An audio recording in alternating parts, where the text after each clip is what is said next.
Welcome back. You're watching Political Exchange, where we continue our discussion on the implications of the deep divisions within South Africa's largest trade union federation, Cosatu.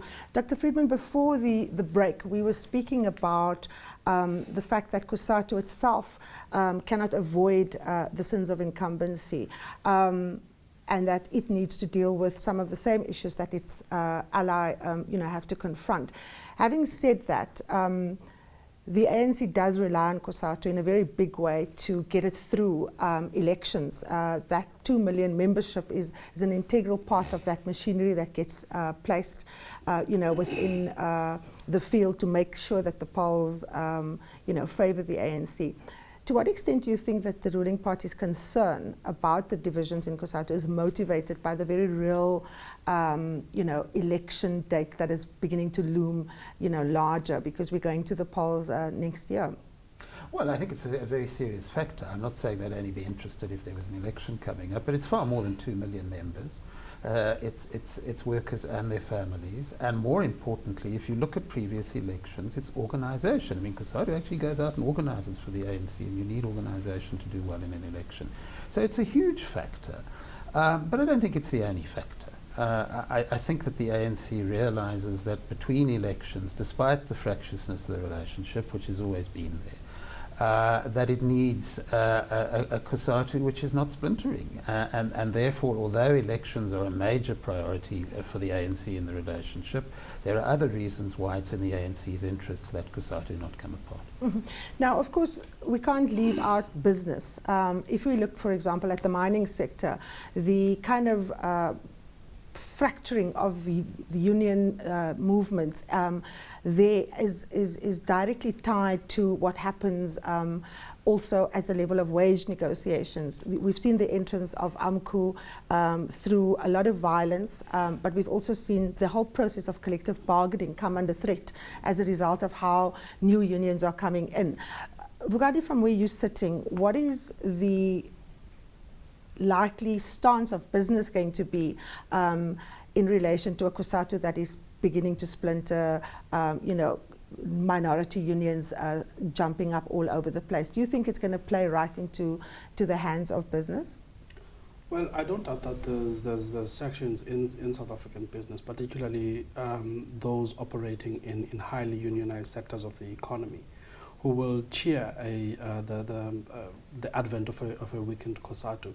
And it's often assumed in this country that weaker unions are a fillip for business. Mm-hmm. I think the last couple of years, when NUM in particular has experienced the kind of real challenges that it is facing, has proven that argument wrong. Weak unions are not in the interests of organized business in this country. They are in fact directly badly affect business. The mining sector has experienced large decreases in the levels of production, profit losses as a result of the issues in labor in the mining sector.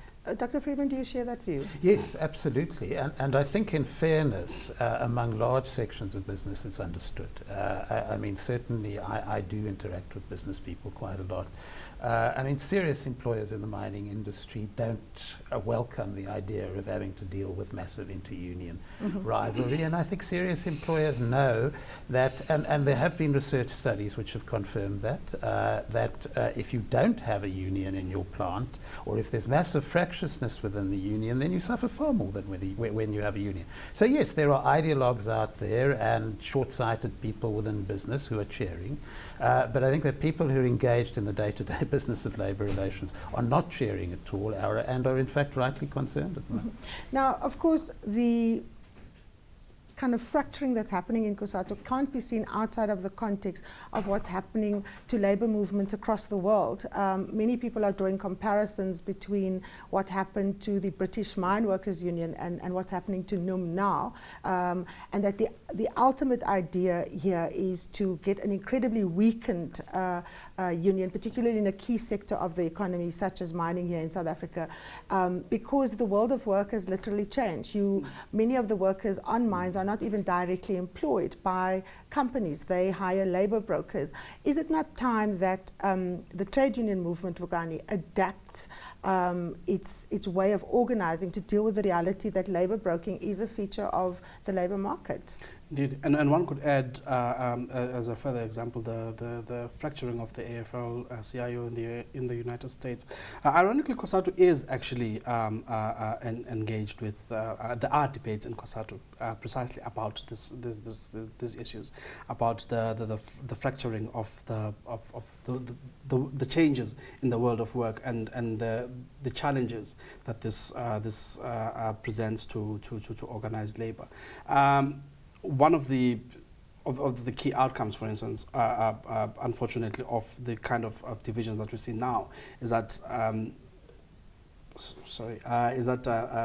debates of this nature are being pushed to the back burner as Cosatu engages in what are essentially the high politics of the ANC. Okay, Stephen, let me bring you in here. Some people argue that the problem with Cosatu is that it's too political, that it doesn't focus on shop floor issues, it doesn't go out and organize workers where they are at around things like wages, around things like better working conditions, that it's preoccupied with the politics of the African National Congress, and that it sacrifices its members as as something that they take for granted. Do you think that criticism is fair? Well, I don't think it's fair to say that they're too political. I think it's fair to say that they've been involved in the wrong sort of politics, and I think that's precisely what people like Vavi and Ivan Jim have been saying. And the wrong sort of politics, as you correctly say, is that you think that you can get what you want by lobbying highly placed people rather than by organizing people on the ground. And that has suffered. And this, as Vukani says, I mean, this is not a new debate. This has been going on for some years now, with people particularly in NUMSA, but some other people saying, look, what about grassroots organization? I think there's another very important implication of all this and of what Vukani's been saying, which is that Cosatu, I think, in the new world of work and in the new world in which we're operating, cannot afford to simply be isolated on the shop floor. It needs to reach out to organizations of the unemployed. It needs to reach out to organizations of poor people outside the factory. And that is a very serious debate within Cosatu. The question of the alliance itself and the usefulness of the alliance for organized labor, it comes up, time and again. And of course, there are very many who argue that the alliance is an outdated arrangement, that it no longer needs to exist, and that Cosatu needs to step outside, that alliance. Do you think it's time for the alliance to come to an end, Vukani? I don't believe so, but I do believe that it's time for it to change. 2 decades after democracy in South Africa, the nature of the alliance needs to be rethought. But let me come in here. That debate, or rather that line, is a line that we've heard since Cosatu has been around. The nature of the alliance must change. We're not going to give you a blank check. NUMSA saying the same thing. And yet, of course, when Cosatu leaders do get dispatched into government, there seems to be a disjuncture between what they do and the very people that sent them there. Is it not just talk and rhetoric every time when Cosatu leaders say that we're going to support the ANC, but the point is they say the same thing and they have no way of leveraging their support or their influence within that arrangement, Stephen? Absolutely not, because, as I said earlier, I don't think the issue of whether to be in the alliance or not is a serious debating point. The issue is what sort of alliance, how you're in the alliance. And the issue which I think has been put on the table at the moment is that just because you're in the alliance doesn't mean you get listened to. You get listened to if you have organized support. If you can actually say, look, we're speaking, and we really are speaking on behalf of tens and thousands, not only of mine workers and metal workers, but of poor people in the townships and the shack settlements. And I think that if Cosatu wants to change the nature of the alliance, that's what it has to look at. There have been some tentative attempts over the last few years, but they've fizzled out. And really that's what is being put on the agenda at the moment. Do you simply rely on the fact that you're a member of the alliance, or do you start to hopefully rely on the fact that you speak for millions of people?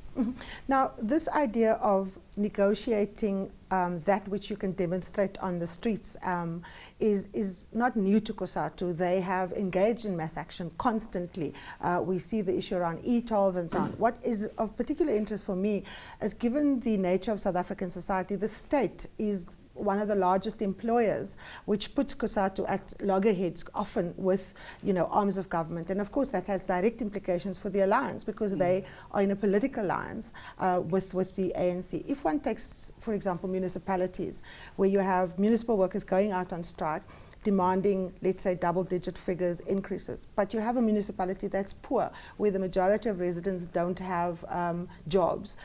What does the relationship that Cosatu have with the ANC and the alliance, how does that inform the way in which workers negotiate for, let's say, more wages in municipalities that simply don't have the money?